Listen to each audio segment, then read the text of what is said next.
Hi, Vortex. So I was thinking about last night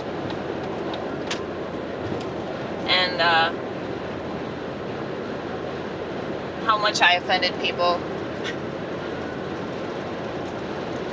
Specifically people that talk me up and put me on a pedestal, and I keep telling them not to do this, but they keep doing it anyway.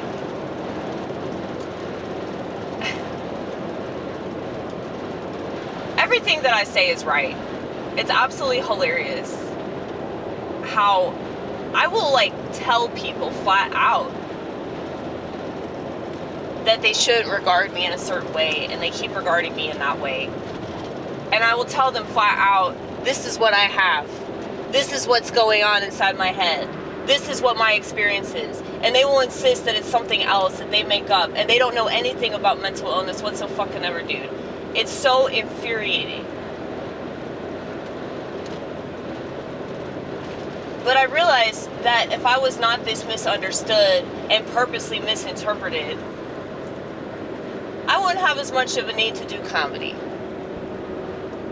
And I think that most people that do it nowadays, I don't think that this was the case a long time ago. I don't think that Lenny Bruce was doing comedy because he was insecure.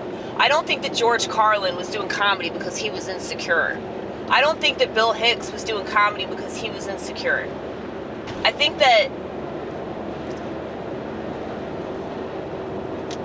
a lot of comedians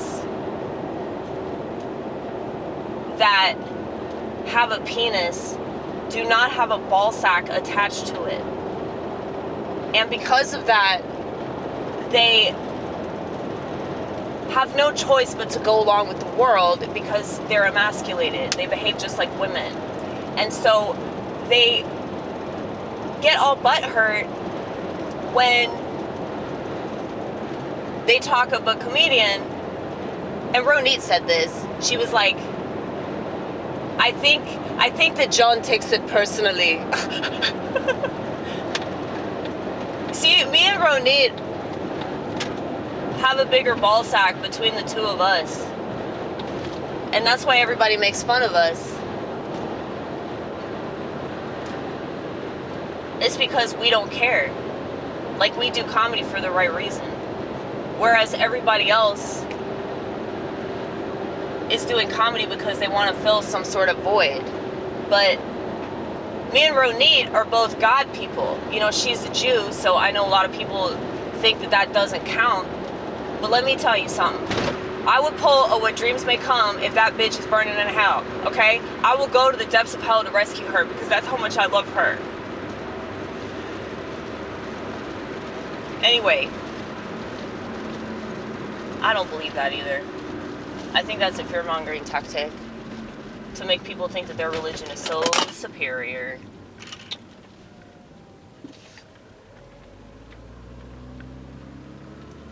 Here's the thing, honey. I'm Orthodox Christian. If I ain't saying that, then I don't think that anybody else should say that.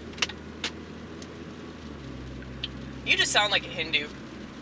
Yeah, I know I do.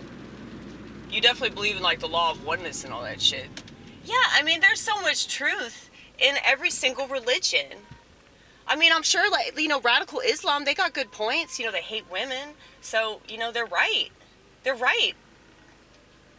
Are their tactics correct? I mean, I guess it depends on how you look at it. But anyway, if you look at all these people whose religion is science and political correctness, I mean, I would say that their tactics are way worse. At least with, a radical, they'll just blow your ass up and just take you out of this world. You know? That's a blessing, right? You don't have to listen to these motherfuckers. I mean, I just look at things a lot differently, okay? But anyway, I was just thinking about how,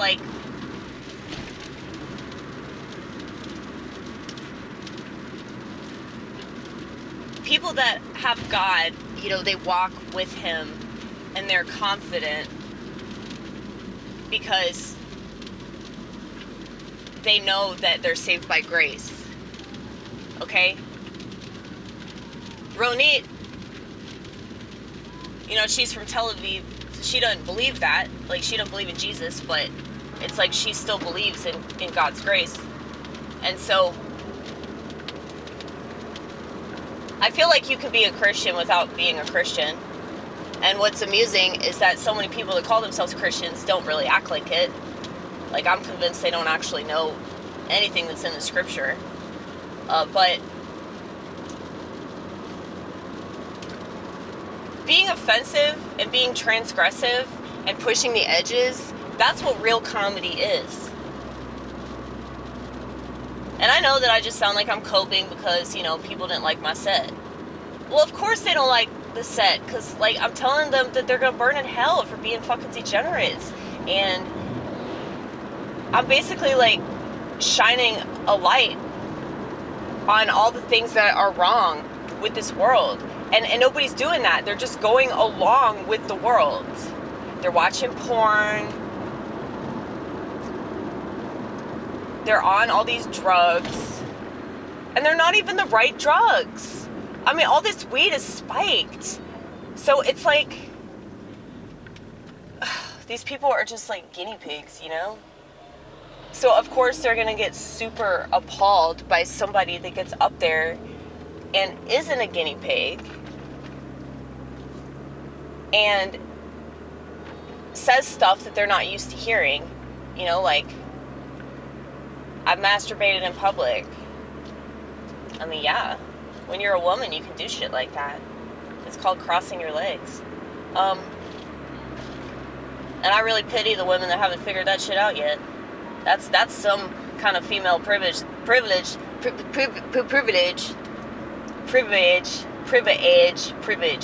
Just say privilege. Privilege. It's privilege. Female privilege.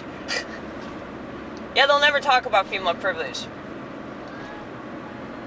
Never talk about it. When you don't even have to be raped, you just say that you're raped, and a guy goes to jail, I would say that that's the kind of privilege that, you know, that's really special, dude. That's pretty far out there, man. But yeah, it's like, I'm standing up for all these things that people don't stand up for. And I also stand out in a way that none of these motherfuckers stand out.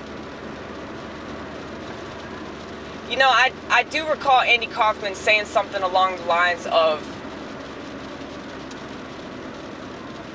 I can't guarantee that I'll be funny, but I guarantee that I'll entertain you.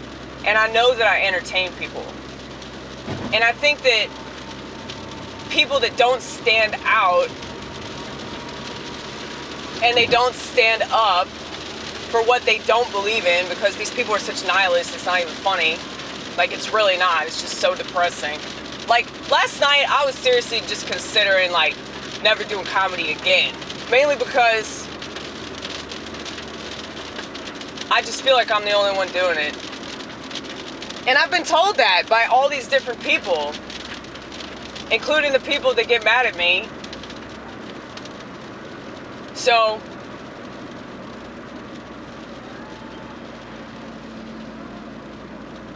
I'm just too raw, man.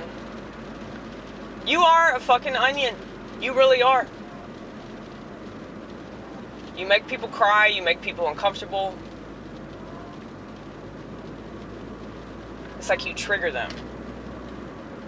You really trigger them.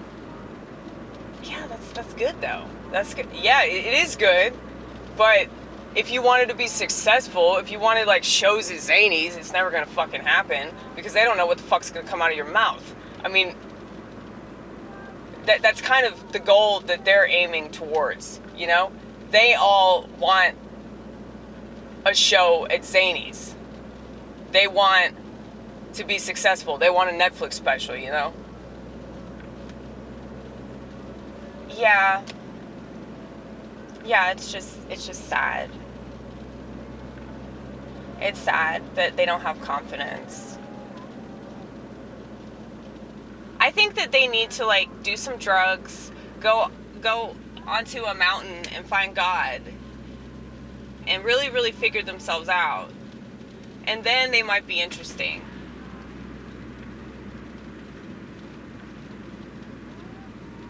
You know, if they did that, they'd probably end up in a mental institution. Because very few people can, like, handle what you handle on a regular basis. That's true. That's true. And I was thinking about how, like,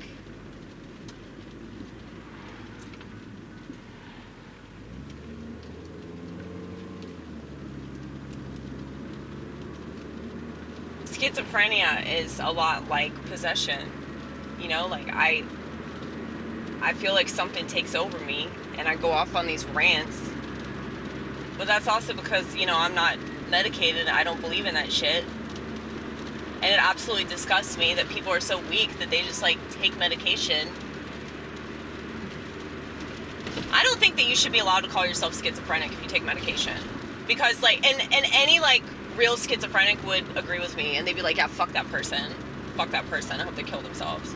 You know? Because it's just such a shameful thing to choose pharmaceuticals, because it's fucking demonic, dude. It's demonic. And I get that this is a difficult thing to deal with, especially in Western civilization. But, like, I don't need pills. What I need is a fucking exorcism.